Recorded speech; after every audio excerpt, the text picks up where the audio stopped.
This is WMAL Radio, AM and FM, in Washington.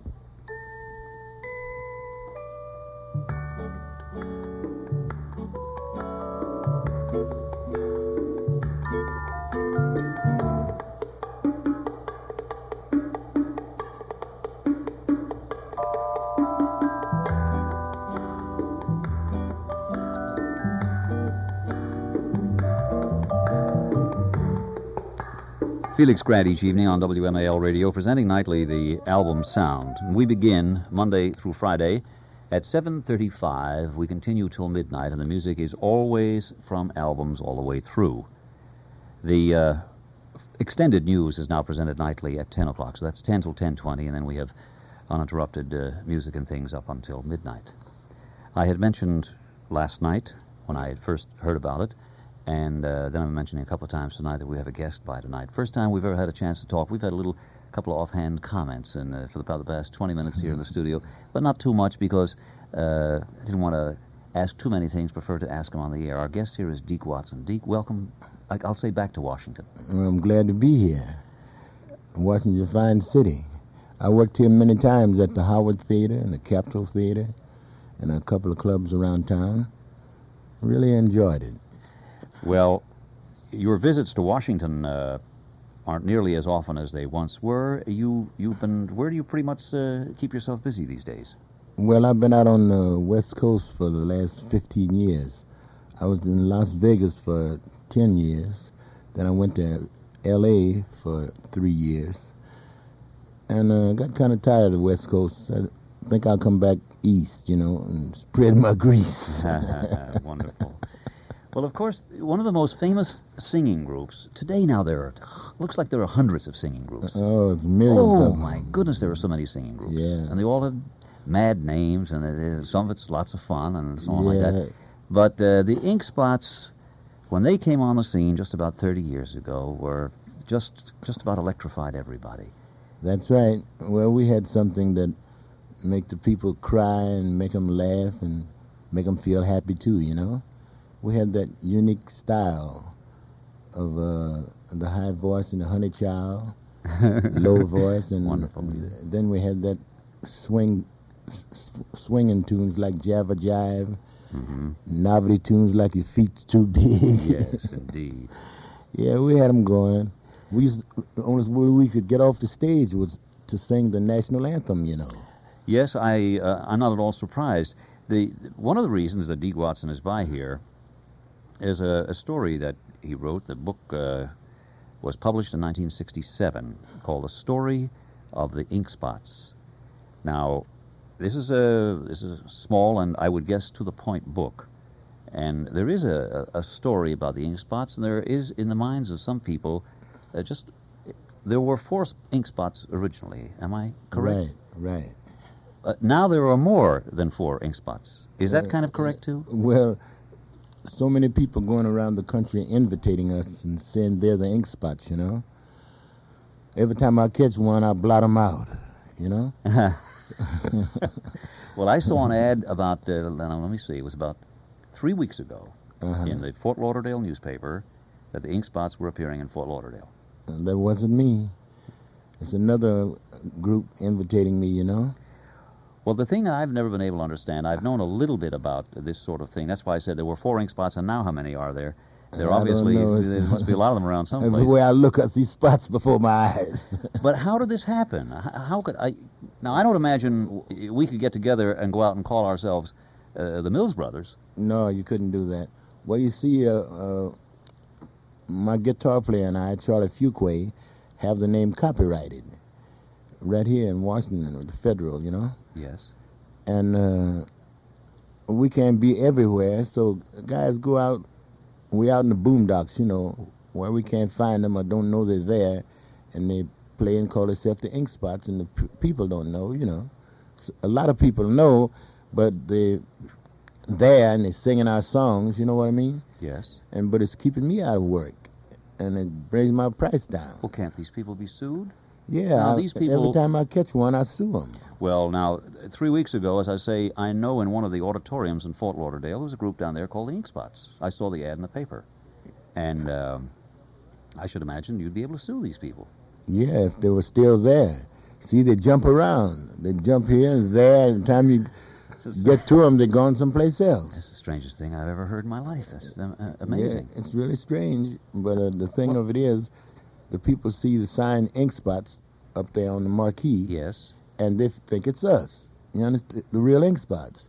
And when they go in, they're disappointed, but they can't get their money back unless they put up a real big beef, And they're And a obviously, lot of people do. well, obviously they would sing your songs as well. Yeah, they're That would singing be our the- songs, but it's not us. You know what I mean? I get the point pretty well. That's what Yeah. I knew there was some kind of strange story about it because the Ink Spots cannot be appearing in Fort Lauderdale and in New York and Las Vegas. That's at the same right, time. same Four guys time. just can't sing that loud. You know? Right, right.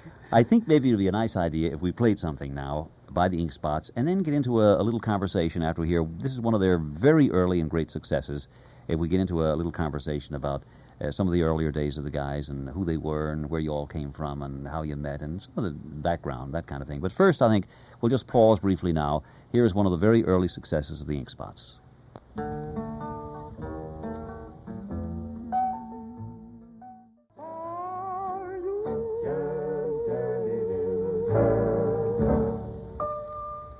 The Ink Spots, and one of the very early successes, If I Didn't Care. And our guest here tonight was one of the original members of the Ink Spots, Dee Watson. And we've been talking about the number of Ink Spots were scattered all over the country. Originally there were 4, of course. weren't there? Right. Now, how did you all meet, or how did it all get underway? Well, we started in Indianapolis, Indiana. That was our homes, We all lived there and went to school there.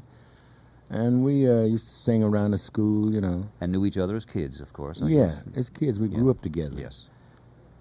And people said, when the Mills Brothers came out singing, the people said, Deek, why don't you get your group together and start making records, try to get a job or something. So I said, oh, well, I don't think we're good enough, They said, well, everybody likes you. So we tried it out.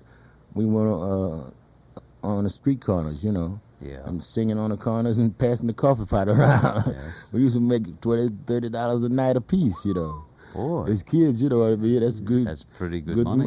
Pretty good money. Yeah, particularly And the the time time- the yeah. time you're talking about. Yeah. Yes, indeed. You didn't have to pay no tax or nothing, No, you could buy a lot for $30 Oh, yeah. at that general time. So we started out like that and playing on the street. So fella owned a ballroom in Indianapolis heard us. And he says, Deek, why don't you bring the group up and I'll give you an audition.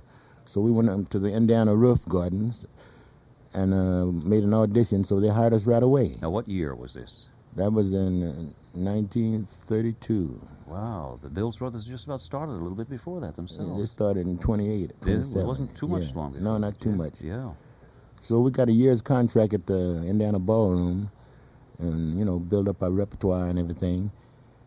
And Now, when you would work in this job, you're young fellows, you just got an offer of a job, and the job lasts for a year. The 4 of you are singing. Is anybody playing guitar, or do you have any other guys? oh, along, yeah. My bass player played a cello, but he played it like a bass fiddle, Ah, see? And I played guitar, and my baritone played guitar. And my tenor, he didn't play anything, he just sang. Mhm. But we all sang 4-part harmony. yes. See, while we were playing, still While you were singing actually too. accompanying yourself. So Yeah. you didn't have a group accompany you. That's what I was No, saying. no, You no played your group. own accompaniment. Yeah, we played Yes. our own accompaniment. And the radio station heard us, and they gave us a year's contract at a WFBM in Indianapolis. Mm-hmm. So we stayed there for about 8 months, and we left there and went to WLW in Cincinnati. So that while you were in Indianapolis, then you had a regular year's engagement at the room. You were Indiana working, Roof. The roof. Yeah. And that, what was that like? Six I nights would- a week? Or? Oh, no, 7 nights a week. It's 7 open nights? every night. Yeah. For a year. Yeah. And long hours. Right. Ah. But we enjoyed it, Oh, yes. But we then, just wanted to sing, Yes, of course. Yeah. Yes. Well, of course, you were singing there now 8 nights a week, and then you were doing the radio program at the same time, Oh, yeah. just for Indianapolis. Yeah, Yes. All right. just for Indianapolis. So when our contract ran out there, WLW sent for us, Crosley Radio in Cincinnati. They had great insight in those days into some of the people they called on to work on their station. It would be interesting to read a history of that particular radio station. Right. Because they called on a tremendous number of people to come to that city to work. Fats Waller, notably, was one, I think, who came there to work. We took Fats Waller's place. Is that a fact? Yeah, we took his place. And I know another great guy who worked there as a young fellow was Joe Mooney. Right. Joe Mooney. The Mooney brothers. And he worked there as an arranger years ago. But they must have had... Well, the Mills brothers started there, you know. Oh, boy. Yeah. And this... How come that's... Billy Williams Quartet started there. Now, whatever brought that kind of emphasis, I'm not trying to put down Cincinnati. I'm not leaving that impression. But you would expect this kind of thing in New York or Chicago, one of the real major centers. But the fact that all these important, great budding talents were being tapped to work on WLW in Cincinnati seems unusual. It really does, because it's not too big a town, you know. They have some pretty savvy people running that radio station. Yeah, they got a groovy station, man. Yes, they got a groovy station. No doubt about that. Yeah, we really enjoyed working there. And Miss Rain, she was the assistant president there. And she told me, she says, Deek, I think you boys have gone as far as you can here. Says, I'll introduce you to some managers in New York City. In fact, I will go down with you, you know, and take you. Yes. Now, excuse me, again, when you were on the air in Cincinnati on WLW, was it just for Cincinnati, or were you on any kind of a network? Were you fed to the network? Oh, we were on a network. You were on the network? Yeah. Yes. So we left Cincinnati and went into New York, and she introduced us to Hefman and Wright. They had Joe Penner and Isaac Nelson. You know, he's the first guy I ever recognized in person in my life. Yeah. You know, this is... people can't understand this. Without television today, you recognize everybody. That's right. But you had to depend on newspaper pictures. And also, I was a kid. I remember exactly where I saw him. Because he was so famous that I want to buy a duck and the hat and the big polo coat that he used to wear with the belt. Right. And I was going across Fifth Avenue, right where Saks Fifth Avenue is beside St. Patrick's Cathedral. And I turned, and he wore one of those funky hats, the kind of nutty looking, no crease or nothing in it. You know, that's kind of a tweed Charlie Chan, he looked like, you know. That's right. And I said, by gosh, that's Joe Penner, you know, the first luminary I ever recognized on my own as a youngster up there. So, go ahead. I'm sorry to interrupt you with your Joe Penner thing, but yeah, and he had Joe Penner and Isaac Nelson at the time, and he got us in the Roxy Theater downtown, and we played the Apollo up in Harlem. We played a few jobs around, you know, in what small year clubs. Was this now, roughly? That was in around 34. Mm. Had you made any records at this time at all? No, we hadn't made any records. No records, yeah. So we stayed there. Fooling around with him for about 6 months, and he didn't get me enough jobs, you know. So, you know, we really had to work hard to get jobs then. You really had to have something. Yes, 34. Yeah, wow. And we had something, you know, but everybody liked us. But, you know, I told my manager, I said, look at the Mills brothers. They're making $5,000 and $6,000 a week. And you can't get work. Yeah, we can't get a job. I said, something's wrong. The people like us. You're not doing a good booking job. You understand? Yeah. So he says, well, Deek, you know, I got Joe Penner and Isaac Nelson. I'm putting all my work to them, you know. I said, well, man, you got to give me a release, you know. Yes, indeed. He says, okay. So he gave me a release, and I went to Mo Gale. So I walked in Mo Gale's office. He says, what kind of active you got? I said, all kind. I said, we sing, dance, turn flips, and play guitar, play guitar, you name it, we got it. Yeah. He says, okay, I want you to get your boys and go over to the Waldorf Astoria and make an audition for Jack Hilton to go to England, you know? Yeah, the British band leader. Yeah. Yeah. So I says, okay. So I went up to the Woodside Hotel and got the boys and put them in the car and brought them down to the Waldorf. And we went in and made the audition. So it was about 500 acts down there, you know? So looked in there, seen all them acts, and said, man, we got to make it. Yes. Life or death here, you know? Yeah, indeed. Especially with the interesting tour. Yeah. Surely. Yeah. So now the tour was supposed to be 6 months from the date. You understand? So, but we made the audition. Jack Hilton liked us so well, he said, you boys sit down right here until the thing is over, you know. So we sat down and listened and everything. So when he listened to all the acts that he had time to listen to, he came over to us and he says, Deek, he says, how would you boys like to sail for England tomorrow morning? I said, man, we ready to sail right now. Right now. You understand? We were ready, too, believe me. As fast as that? Yeah, it all happened just like that. So we sailed to England on the Ile de France, 9 o'clock the next morning, and we got over in England, and we got on a train. And the first place I was asleep on the train. I heard the man holler, Birmingham. You know, when I woke up, I said, Birmingham, man, we can't be in Birmingham, Alabama. The guy... Get me off the train? Yeah. Let me off of this train, you know. Let me out of here. Wow. So... Came down the Atlantic coast and pulled into Florida, and now you're heading north through Alabama. Yeah, going all the way across the ocean, you know. So, come to find out it was Birmingham, England, you know. Evidently. Yeah. But I was glad, too, it was Birmingham, England. It's still 1934. Oh, yeah. Yeah. That's right. That's right. So we played the theater there, the Orpheum Theater. And then we came on up to Liverpool. We played in Liverpool at another Orpheum Theater. Then we went to Manchester, England. And we played the theater there. And went to Edinburgh and Glasgow, Scotland. We played those two theaters. Then we went on into London and played the Palladium. Well, now, at this point, obviously you four fellows, and our guest here, for people who may have just tuned in, is Dee Watson. He's talking about the beginnings of the Ink Spots. When you fellows arrived in England, if few people knew you in this country, nobody knew you over there. That's you right. came on as a total surprise then. Right, but it's a funny thing. I don't know how it happened. When we got there, when the boat docked, when we was getting off the boat, some guys out here, they were standing there, here come the Ink Spots. And how they knew it, I don't know.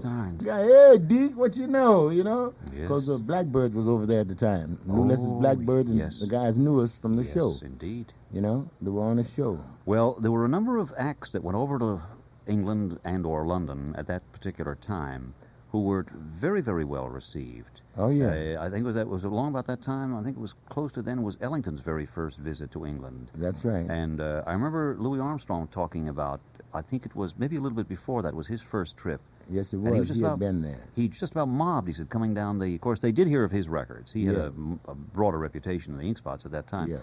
But the kind of reception that the artists from the United States were getting at that time was sensational. And here you guys are going, there are no records, nobody really knows you, and they're all excited about the thing. Right. Yeah, we had a wonderful time there, and we sailed on the boat with Johnny Weissmuller, Luke Velez, and O'Brien, and Jack Hilton. We used to play in their cabin every night, Well, shipboard travel in those days must have been it was wonderful. Something else. It was really wonderful. Life aboard ship is magnificent, especially the whole way the cruise scene is handled these days, because they really go out of their way to see that everybody has a fine time. But from what I understand, the transatlantic crossings in those days, before the airplane and all that, I understand it was just a magnificent form of travel. Oh, it was beautiful. Well, the first 3 days, it was so smooth, I forgot I was on the water, Yeah. So the fourth day, we had a wind gale. Waves 60 feet high, 60 and 70 feet high, and that was just right for me, because that's what I was looking for all the way. You understand? You knew you were at sea. Yeah. Hey, suppose we stop and play another little something, give you a chance to catch your breath here. And our guest is Deek Watson. We're talking about the Ink Spots and so on. We'll play another one of the very famous Ink Spot recordings, so you can gather a couple of thoughts here, and we'll talk a little bit more about the groups. And then we got a couple of little bits of business as well to take care of, so we don't want to miss out on that either before 12 o'clock rolls around. Right. So here's another of the very famous recordings with the Ink Spots.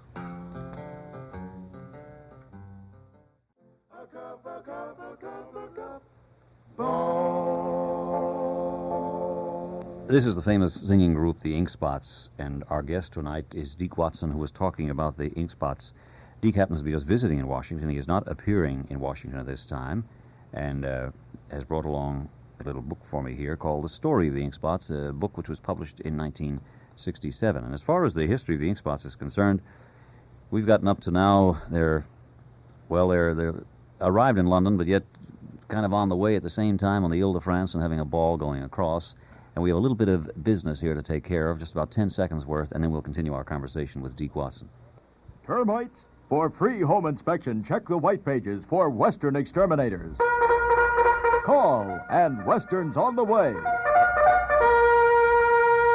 As I said, our guest here tonight on WMAL is Deek Watson, who's telling us the story of the Ink Spots, one of the all-time famous singing groups in what we'll broadly refer to as American popular music. There's no question at all, nobody can doubt that. You fellas have been around for a long time, longer really than I had thought, because I didn't think about the early days as when you were youngsters in Indianapolis. Yeah. So that adds a couple of more years onto the story of the Ink Spots. Well, right. tell me now, you arrived in London, you said everybody was all excited about the group, and yet few people knew of you or had even heard you. Yeah, when we wondered how they knew about us, you know. So they said, well, we get the news over here before you people get it over there, you know. Well, now, at this time, That's a funny thing. in London, about 1935. Yeah. Now, what songs were you doing at that time? Or were you doing the high voice and the bass voice? Were you doing the general thing that we know the Ink Spots for? No, we wasn't doing that. We were doing songs like Your Feet's Too Big, a novelty tune, and Mama Don't Lie No Swinging in Here. You remember that one? Yeah, get that bass player out of here. Yeah. Yeah. And the old Spinning Wheel in the Parlor. Oh, boy. Ballad, you know? Yeah. Yeah. Gee, you really had yourself a repertoire, didn't you? Yeah, and Swing Gate Swing. That's one of our original tunes, you know? And Swinging on the Strings.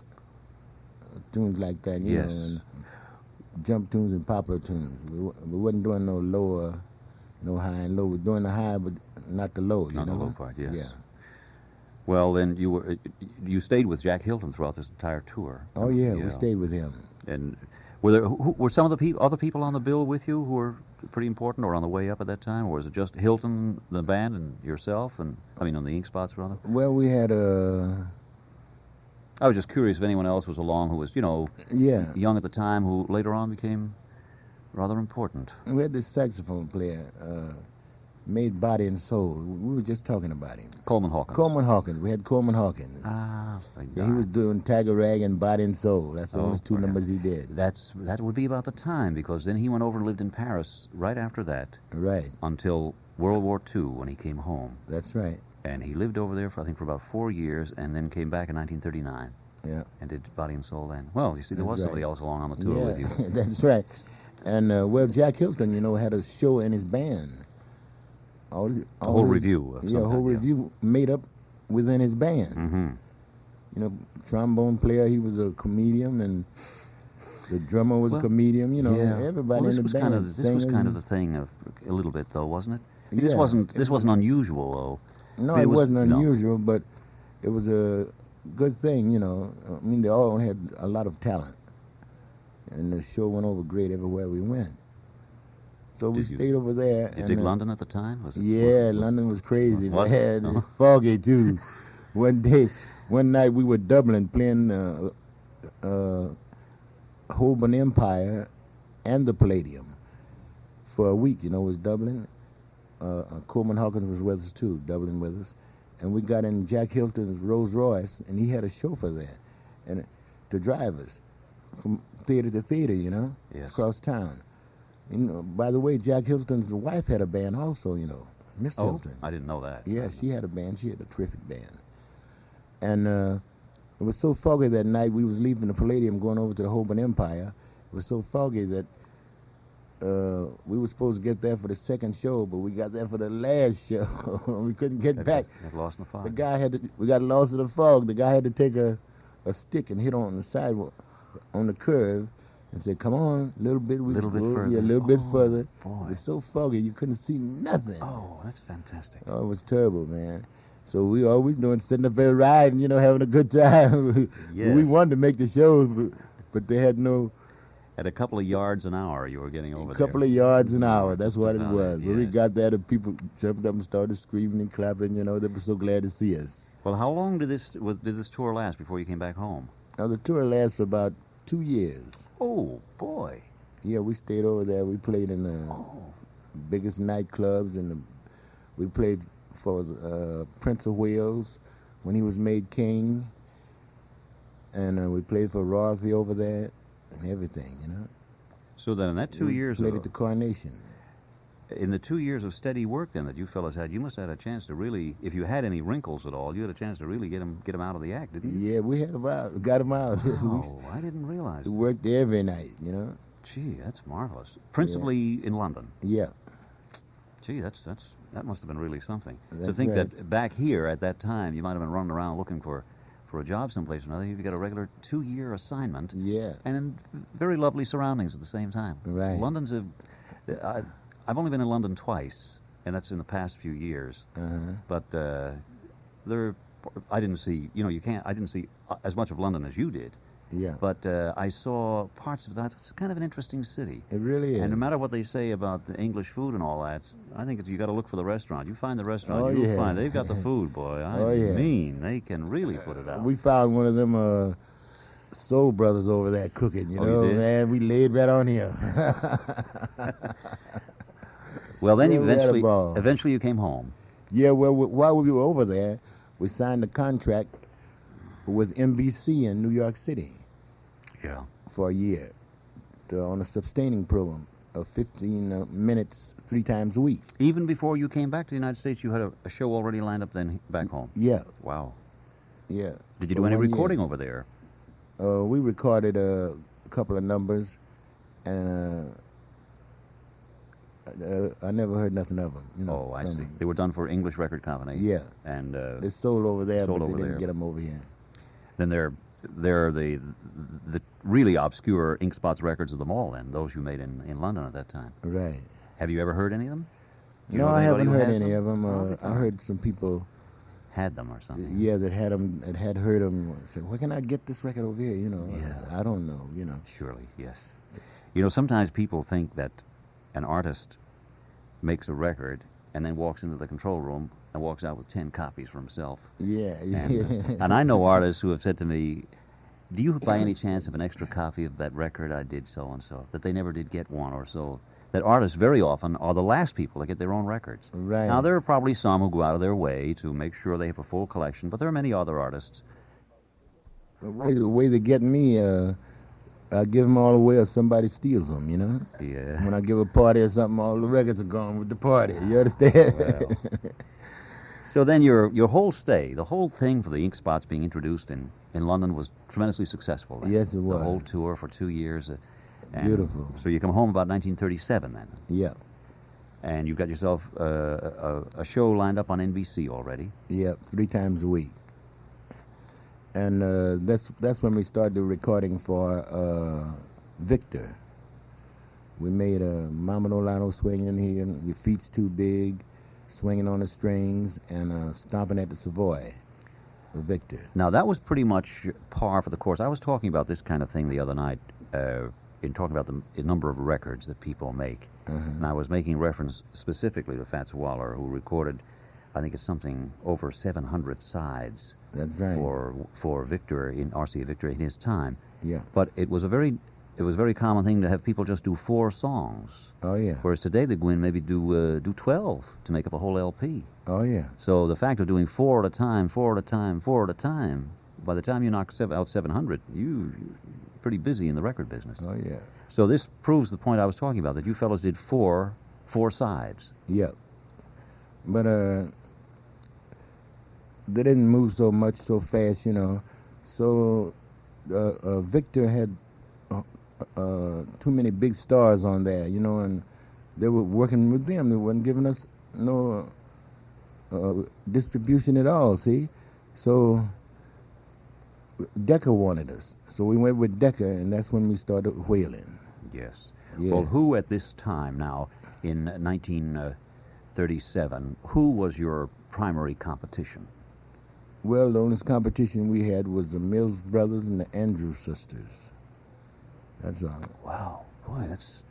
See, back in them The times, field was pretty open. yeah, back in them times, you had to be something. You couldn't just jump up overnight like they do now. You had to really have something Yes. in order to be a star. Gosh, you know? as we said at the beginning when we started to talk here today, there are literally hundreds and hundreds of organizations. Yeah, a guy can go out and make a record now and, you know, be a hit, he's gone, you know. That's fantastic. The people Well, like it. Well, now we've gotten up to the point of going with Decca, where everything radically changed for the Ink Spots. Yep. And we'll continue with our conversation with Dee Watson in just a few moments. Hi, this is Marilyn May with the one and only Ella Fitzgerald for Lincoln Mercury. Will everyone here kindly step to the rear and let a winner lead the way? Lincoln Mercury leads the way in full-size luxury cars, Marquis and Mercury Monterey. Monterey's quiet ride, its rich wood-grain vinyl paneling, and plush, deep-cushioned seats are what you'd expect from the makers of the Lincoln Continental. And now's a good time to think about Mercury Monterey, because your Lincoln Mercury dealer is offering special value Montereys, specially equipped with white walls, deluxe wheel covers, remote control mirror, and sporty stripes. See the beautiful special value Monterey now at your Lincoln Mercury dealer's special value sale. 'Cause Monterey's here, get the buy of the year. Lincoln Mercury, lead the way.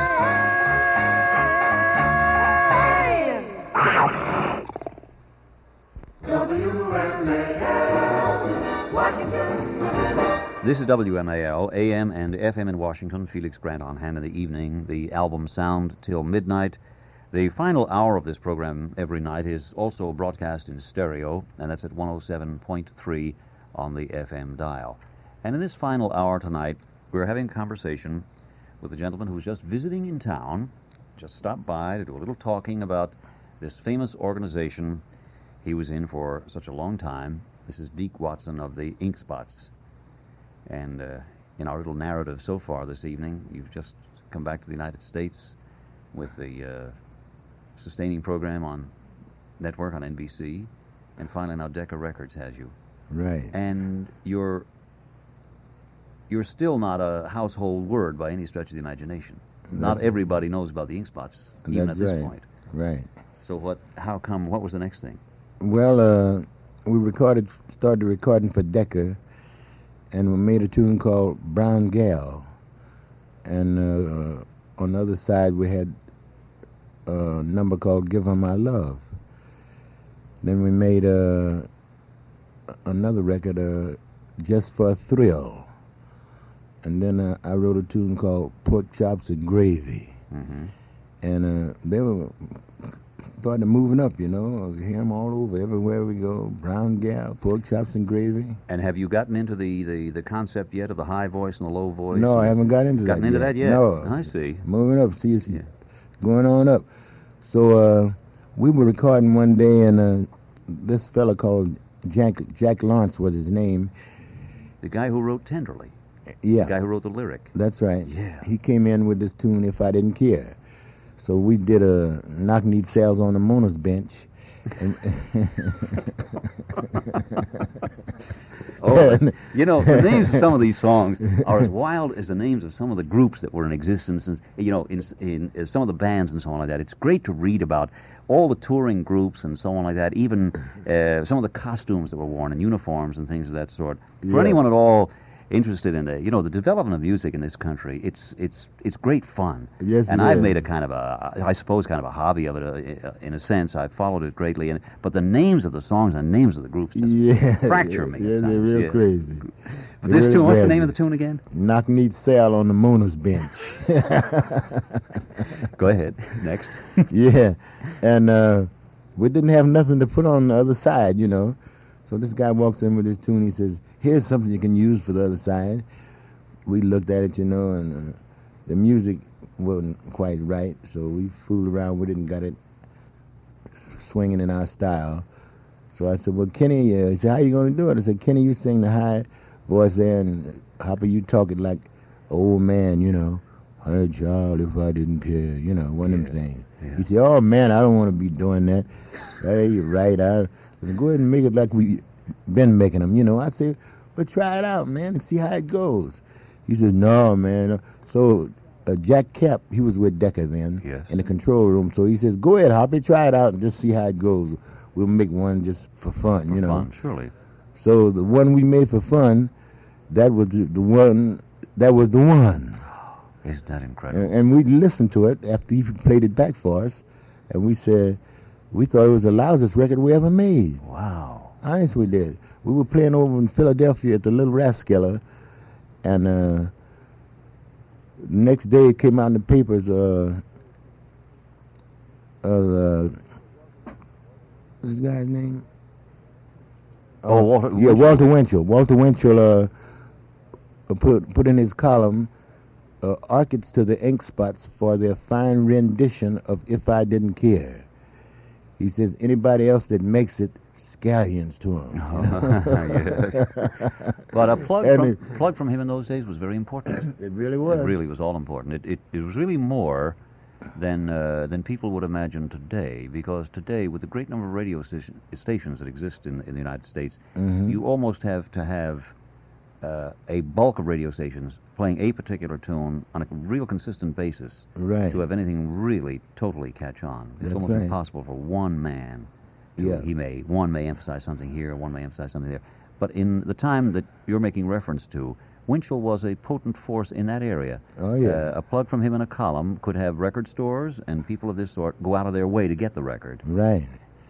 Well, then we listen that day, had to go back and listen to it again. Find out what you did, huh? Yeah, because we didn't even, people were calling for it, and we didn't even know the words. Oh, of course, because it You know was what just I a mean? studio job. Yeah, we didn't even know the words. We had to go back and learn it over again. What's the name of that hit of ours again? Yeah, how does it go? So we finally started singing it in the clubs, and at the time we made the hit. We were working in this club, and we had already signed a 2-year contract. So the Paramount Theater in New York said we were working for $750, and I had about 7 men. You understand? At the time, I threw it in a piano and a drummer. So the Paramount Theater said we'll give him $5,000, and here we were working for $700, $100 a man, 60 something. So the guy was good enough to let us off of our contract. He says, "I'll let you boys go off your contract if you promise to come back here and play for me 3 times a year. Give me 2 weeks, 3 times a year." Who was this who said this? What? At the Little Rascal. At the Little Rascal in Philadelphia. Yeah. Yes. The Rascal of Palmer Brothers, Connor Brothers. Yes. Yeah. So they let us off, and we'd come back, and then the Earl and Felix called us, said, "We'll give them $8,000." Bam! And the money kept on up till it got to 35 and 40 and 50,000, man. And we had money coming from everywhere. Everywhere. And then we were flying back in Chicago and New York to record. Yes. See, I guess we made about 5,000 records altogether, 5,000 sides. Gee, that's incredible. We got so many tunes on it. I looked at the map the other day. And seen so many tunes on there that I didn't even know I made. Yes, of course. Man, it's really something. And all of them was selling. See, the way we'd make a record and hold it out, you understand, and let the other one play that was out, have the people wanting the next one. When is the next record coming out? Yes, that's right. Well, maybe next month, Yes. We wouldn't put them all out, like that. Of course, again, you're talking at a period in the music and record business when it was the most logical, natural thing in the world to release one record. One at a time. People would wait at a record store, in a sense, figuratively, wait at a record store until the next record with 2 songs on it. That's one right. on one side, Right, one on the one other. on the other. And bring that home and play it till the needle went through. That's to the other right. side. And go get another one. And then go out and wait at the store till the next. That's right. came The out. next one. Whereas today you get a whole album and you say, 2 of these songs are pretty good, but man, the rest are kind of nowhere. Right. By a lot of groups, this That's kind of right. happens with the crush of having to do so much work at one time. Oh yeah. And then a new album every 4 months. Yeah. This is kind of par for the top names, so it's really an incredible the press of recording today, as opposed to the kind of thing that you fellows could do, where you would do 2 songs and do them real groovy, and wait there for the right time to release them. Right. I think that's about the best way to do 2 good ones. You understand? Then you got, you got something. They can't say the same.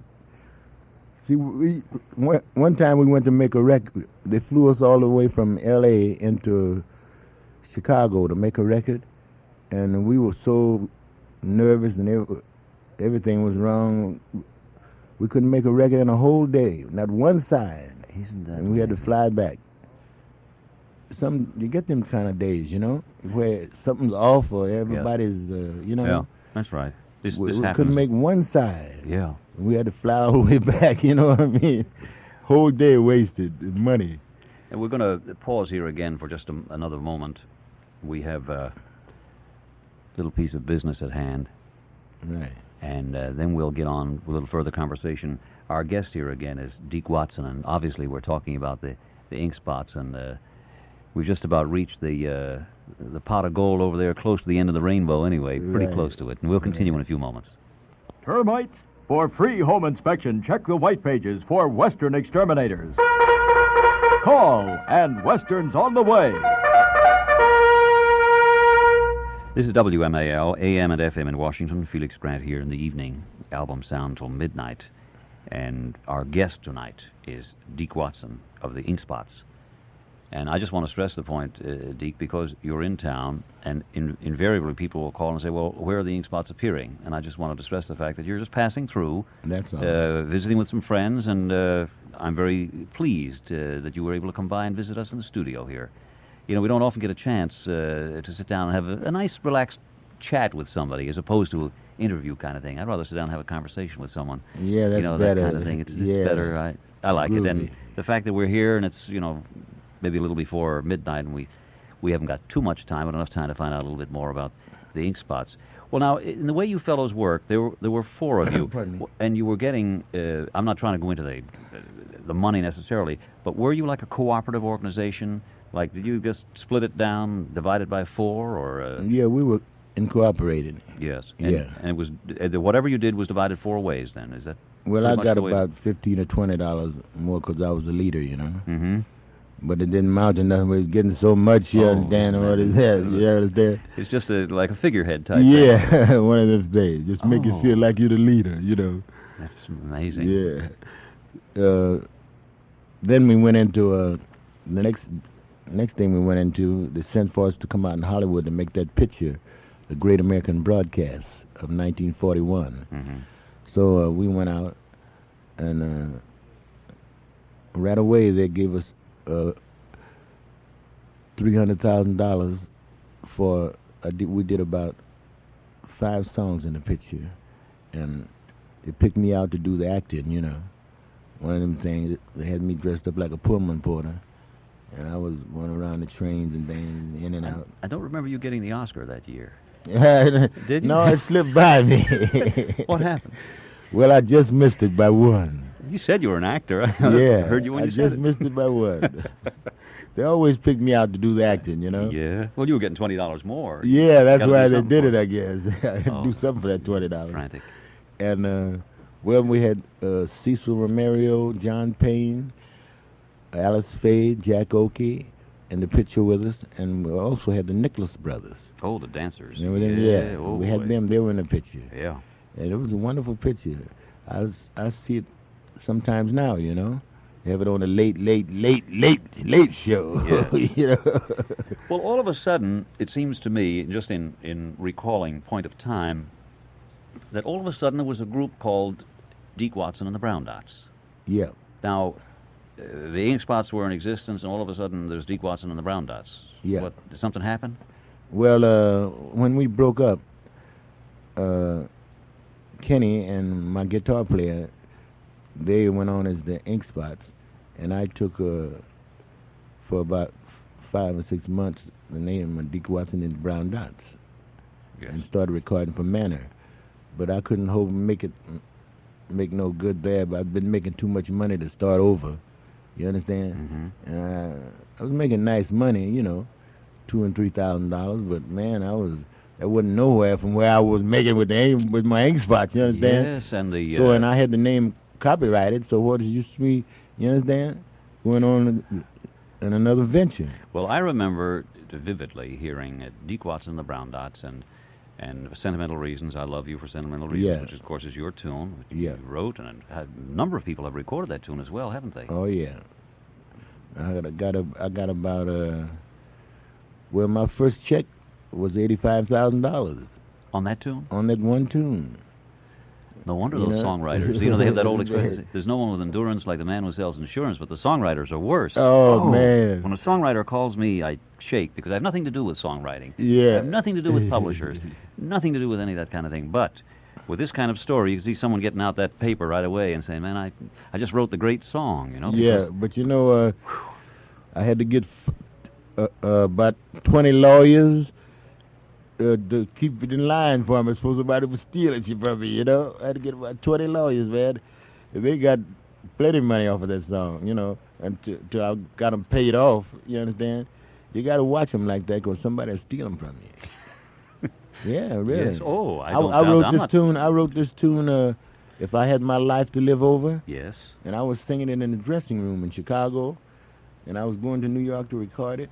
And before I got to New York, somebody had already recorded and had it out on the streets. Can you imagine that? That's fast. Yes, that's fantastic. See, when they steal them, they put them out right now. Yeah, immediately. See, and you're not there. You're in trouble, bro. Well, how long did the Deke Watson and the Brown Dots then stay together? Oh, we stayed together about 8 months. Just about 8 months. And I told the guys, we were in Detroit playing, I told them, I said, well, man, I can't make it no more. I said, you boys are okay, and you've been fair with me.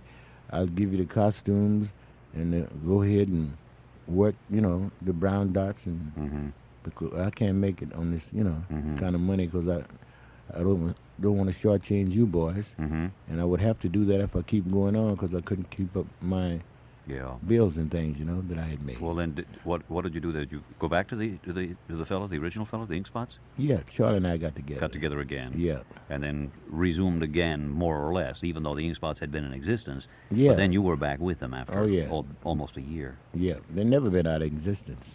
And in all the time that has gone by since then, we're talking about now the past, say, 20-year period. Yeah. As we had mentioned earlier, all these other groups that seem to be on the scene called the Ink Spots.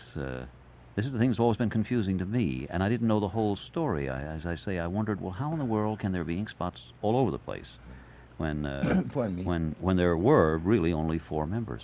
Well, here's what happened. Now, here's how come me to name them the Ink Spots. We were called, when we were out in Indianapolis and around, we were called the 4 Riff Brothers. See, it wasn't the Ink Spots then. Ink Spots, yes. I named them the Ink Spots when I came to New York. There was too many brothers and sister acts and all of that after stuff. you came, when you first went to New York, or after you came back from London? What When did you go to London went to as? New York, Ink Spots. The Ink Spots when you arrived in New York. You went to London with Jack Hilton as the Ink Spots. Yeah. Yes. See, we were up in Ozzie Nelson's, the guy had Ozzie, Joe Hefman and Wright. That was our manager. And he says, well, you boys have brothers and so many brothers and this and that and sisters, Moose brothers, Mills brothers, Nicholas brothers, everybody's brothers. If you get a different name, maybe I can do something, So I said, all right, we'll figure out a name. I say, call us the Black Dots, So the guy said, no, man, we don't want to be no Black Dots.